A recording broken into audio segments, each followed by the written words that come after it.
Welcome সকল ছাত্রছাত্রীকে আজকের ভিডিওতে স্বাগত। আমি Parijat Saha, founder of PS Gurukul study centre. আজকে আমি তোমাদের সঙ্গে আলোচনা করব একটি অত্যন্ত গুরুত্বপূর্ণ টপিক, সেটা কি না আয়নীয় বন্ধন। অ্যাকচুয়ালি এটা হচ্ছে পদার্থের একটা ভৌত এবং রাসায়নিক ধর্মের অন্তর্গত চ্যাপ্টার। মাধ্যমিকের এবং অন্যান্য বিভিন্ন চাকরির পরীক্ষা একটা অত্যন্ত গুরুত্বপূর্ণ একটা টপিকস।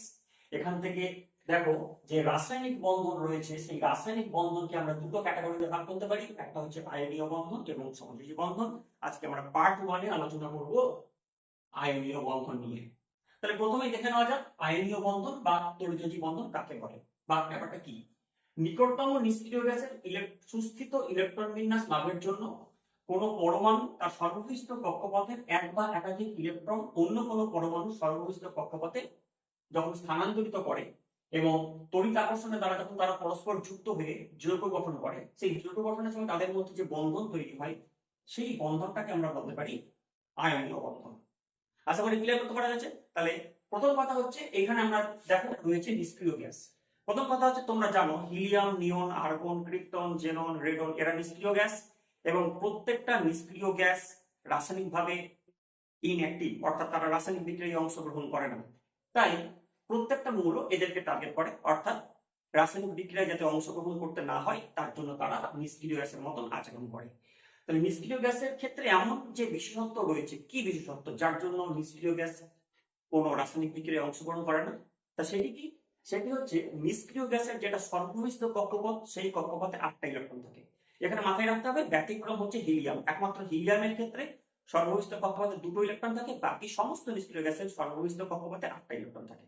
কাজেই যত মৌল আছে তারা সবাই টার্গেট করে তাদের সর্বনিষ্ঠ কক্ষপথে 8টা ইলেকট্রন রাখতে। এখন 8টা ইলেকট্রন রাখতে গিয়ে কিছু মৌল আছে যারা তার সর্বনিষ্ঠ কক্ষপথ থেকে ইলেকট্রন ত্যাগ করে এবং ইলেকট্রন ত্যাগ করার জন্য তারা ধনাত্মক আয়নে পরিণত হয়। আবার কিছু মৌল আছে যারা তাদের সর্বনিষ্ঠ কক্ষপথে 8টার কম ইলেকট্রন থাকার জন্য অন্য কারোর কাছ থেকে ইলেকট্রন নিয়ে আসে বা গ্রহণ করে, অর্থাৎ ইলেকট্রন গ্রহণ করার জন্য তারা কি হয় না ঋণাত্মক আয়নে পরিণত হয়। তাহলে দেখো তোমাদের বোঝার সুবিধার জন্য কিছু মৌল এবং তাদের পারমাণবিক সংখ্যার লিস্ট আমরা রেখেছি। আমরা আজকে এইটার উপর বেস করি আয়নীয় বন্ধন নিয়ে আলোচনা। প্রথমেই আমাদের আলোচনা হচ্ছে সোডিয়াম। তাহলে সোডিয়ামের পারমাণবিক সংখ্যা তোমরা কত দেখতে পাচ্ছ? 11। তাহলে সোডিয়ামের পারমাণবিক সংখ্যা 11। এর অর্থ কি? এর যদি আমরা ইলেকট্রন বিন্যাস দেখতে চাই তাহলে কি দেখতে পাবো? আমরা প্রথমে কক্ষপথগুলো লিখে দিই, কে, এল, এম এবং যথারীতি এন। তোমরা জানো প্রথম কক্ষপথে সর্বাধিক 2টো ইলেকট্রন থাকতে পারে, দ্বিতীয় কক্ষপথে সর্বাধিক থাকতে পারে 8টা ইলেকট্রন।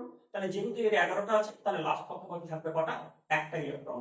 তাহলে দেখো এর লাস্ট কক্ষপথে যে একটা ইলেকট্রন আছে, এই ইলেকট্রনটা যদি সোডিয়াম বর্জন করতে পারে তাহলে এর আউটার হিট হয়ে যাবে কিন্তু এল, এবং এই এল এ যেহেতু 8টা ইলেকট্রন আছে সুতরাং এ নিষ্ক্রিয় গ্যাসের মতন আচরণ করবে। কাজে এর টেন্ডেন্সি থাকবে একটা ইলেকট্রন বর্জন করার।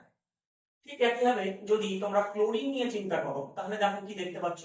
ক্লোরিনের ক্ষেত্রে ক্লোরিনের পারমাণবিক সংখ্যা এখানে লিখেছি আমরা, ক্লোরিনের পারমাণবিক সংখ্যা হচ্ছে 17। তাহলে 17 হওয়ার জন্য এখানে প্রথম কক্ষপথে থাকবে 2টো, তারপরের কক্ষপথে থাকবে 8টা এবং শেষ কক্ষপথে থাকবে হচ্ছে 7টা।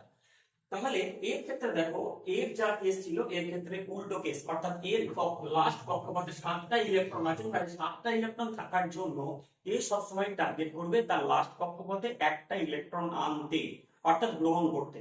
অর্থাৎ যেহেতু এ একটা ইলেকট্রন গ্রহণ করবে কাজেই এ সর্বদা কি করবে না ঋণাত্মক আয়নে পরিণত হবে। এখন দেখা যাক কি ঘটনা ঘটে। এখানে আমরা যখন লুইস ডট পদ্ধতিতে আয়নীয় বন্ধন গঠন করব, যেটা মাধ্যমিকের একটা গুরুত্বপূর্ণ প্রশ্ন, সেই প্রশ্নের অ্যান্সার আমরা কিভাবে করব। দেখো এখানে যে সোডিয়াম আছে, সোডিয়ামের সর্বনিষ্ঠ কক্ষপথে ইলেকট্রনটাকে আমরা এখানে নোটিফাই করব একটা ডট দিয়ে। তাহলে সোডিয়াম সর্বনিষ্ঠ কক্ষপথে একটা ইলেকট্রন আছে। ঠিক ক্লোরিন যেটা আছে, ক্লোরিনের সর্বনিষ্ঠ কক্ষপথে 7টা ইলেকট্রন আছে, সেটাকে আমি ক্রস মার্ক দিয়ে নোটিফাই করছি।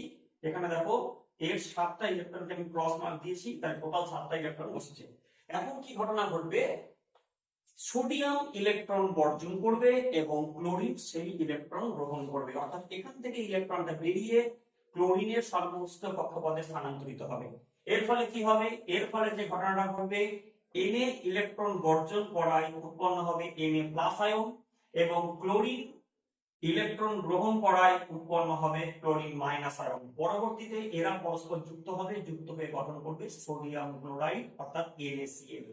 তাহলে এই সোডিয়াম ক্লোরাইড বা NaCl যেটা উৎপন্ন হলো, তাহলে পরিষ্কার দেখতে পাচ্ছ এর মধ্যে কি ধরনের বন্ধন তৈরি হয়েছে, আয়নীয় বন্ধন তৈরি হয়েছে। ঠিক আমরা আরেকটা এক্সাম্পল নিয়ে আলোচনা করি। এবার আমরা আলোচনা করছি ক্যালসিয়াম নিয়ে। তোমরা দেখো এখানে আমি লিখেছি ক্যালসিয়ামের পারমাণবিক সংখ্যা হচ্ছে 20। তাহলে ক্যালসিয়ামের পারমাণবিক সংখ্যা যদি 20 হয়, তাহলে ক্যালসিয়ামের প্রথম কক্ষপথে থাকবে দুটো, সেকেন্ড এল কক্ষপথে থাকবে 8টা। তাহলে দুটো 8টা 10টা হয়ে গেল। তাহলে পড়ে থাকলো কটা? 10টা। এ কি চাইবে? তার লাস্ট কক্ষপথে 8টা ইলেকট্রন রাখতে। তাহলে এ যদি তার লাস্ট কক্ষপথে 8টা ইলেকট্রন রাখে, তাহলে শেষ কক্ষপথে এ ত্যাগ করবে দুটো ইলেকট্রন। তাই দুটো ইলেকট্রনকে সেটা শেষ কক্ষপথে রাখবে। তাহলে এর আউটার বিট হয়ে গেল এন। এর টার্গেট থাকবে দুটো ইলেকট্রন ত্যাগ করে এমটাকে আউটার বিট করা, এবং এমটাকে আউটার বিট করতে পারলেই কিন্তু এ নিষ্ক্রিয় গ্যাস হতে পারবে। তাহলে এর দুটো ইলেকট্রন ত্যাগের প্রয়োজনীয়তা আছে। কিন্তু সমস্যা হচ্ছে এ যদি ক্লোরিনের সঙ্গে বন্ধুত্ব করতে চায়, তাহলে দেখা যাচ্ছে ক্লোরিনের মাত্র একটা ইলেকট্রন দরকার। কাজেই এ কি করবে? ক্যালসিয়াম যেটা আছে, ক্যালসিয়ামের যেহেতু আউটার বিটে দুটো ইলেকট্রন আছে, এ বন্ধুত্ব করবে কিসের সঙ্গে? দুটো ক্লোরিনের সঙ্গে বন্ধুত্ব করবে। তার জন্য এর দুপাশে দুটো ক্লোরিনকে আমরা লিখে নেব, এবং ক্লোরিনের যেটা লাস্ট কক্ষপথের ইলেকট্রন সেটাকে আমরা বসাবো। তাহলে দেখো এখানে আমরা দেখতে পাচ্ছি কি না, ক্লোরিনের লাস্ট কক্ষপথে কটা ইলেকট্রন আছে? 7টা ইলেকট্রন আছে। ঠিক একইভাবে এখানে কি দেখতে পাচ্ছি, এই ক্লোরিনেরও লাস্ট কক্ষপথে কটা ইলেকট্রন আছে? 7টা ইলেকট্রন আছে। তাহলে ক্যালসিয়ামের সর্ববহিষ্ঠ কক্ষপথে একটা ইলেকট্রন এইখানে স্থানান্তরিত হবে, এবং ক্যালসিয়ামের এইখানে থাকা আরেকটা ইলেকট্রন ক্লোরিনের এখানে স্থানান্তরিত হবে। তাহলে দেখা গেল এখানে ক্যালসিয়াম দুটো ইলেকট্রন বর্জন করছে, এবং সেই ইলেকট্রন গ্রহণ করছে দুটো ক্লোরিন পরমাণু। যার ফলে এখান থেকে যেটা উৎপন্ন হবে সেটা কি? সেটা উৎপন্ন হচ্ছে, যেহেতু ক্যালসিয়াম বর্জন করেছে এবং কটা বর্জন করেছে? দেখো দুটো বর্জন করেছে, তাই ক্যালসিয়াম উৎপন্ন করবে 2+ ধনাত্মক আয়ন। তার সঙ্গে ক্লোরিন কি করছে? ক্লোরিন দুটো ইলেকট্রন গ্রহণ করছে, অর্থাৎ এখানে Cl উৎপন্ন করবে 2- ঋণাত্মক আয়ন, এবং এরা পরবর্তী ধাপে পরস্পর যুক্ত হয়ে গঠন করবে ক্যালসিয়াম ক্লোরাইড CaCl2। চলো তাহলে আরো একটা প্রবলেম দেখে নেওয়া যাক। আমরা এখানে যোগ করছি হচ্ছে ক্লোরিন তো রয়েছেই, ক্লোরিনের সঙ্গে আমরা যোগ করে নিচ্ছি অক্সিজেন। তোমরা জানো অক্সিজেনের পারমাণবিক সংখ্যা হচ্ছে 8। তাহলে অক্সিজেনের পারমাণবিক সংখ্যা 8 মানে এর প্রথম কক্ষপথে আছে দুটো ইলেকট্রন এবং সেকেন্ড কক্ষপথে আছে 6টা ইলেকট্রন। তাহলে দেখো এ চাইবে কি তার লাস্ট কক্ষপথে 8টা ইলেকট্রন রাখতে। তাহলে একে যদি 8টা ইলেকট্রন রাখতে হয়, তাহলে এর টেন্ডেন্সি থাকবে কারোর কাছ থেকে দুটো ইলেকট্রন গ্রহণ করা। এখন যদি অক্সিজেন এবং ক্লোরিন এরা যদি পরস্পর বিক্রিয়া করে, সরি অক্সিজেন আর ক্যালসিয়াম যদি পরস্পর বিক্রিয়া করে, তাহলে আমরা দেখবো কি হয়। তোমরা জানো একটু আগে আমি লিখেছিলাম যে ক্যালসিয়ামের ক্ষেত্রে ক্যালসিয়ামের যে ইলেকট্রন বিন্যাস আছে, প্রথম কক্ষপথে দুটো থাকে, তারপরে 8টা থাকে, তারপরে থাকে 8টা, এবং লাস্ট কক্ষপথে থাকে দুটো। অর্থাৎ ক্যালসিয়াম তার লাস্ট কক্ষপথে দুটো ইলেকট্রন ত্যাগ করার প্রবণতা দেখায়।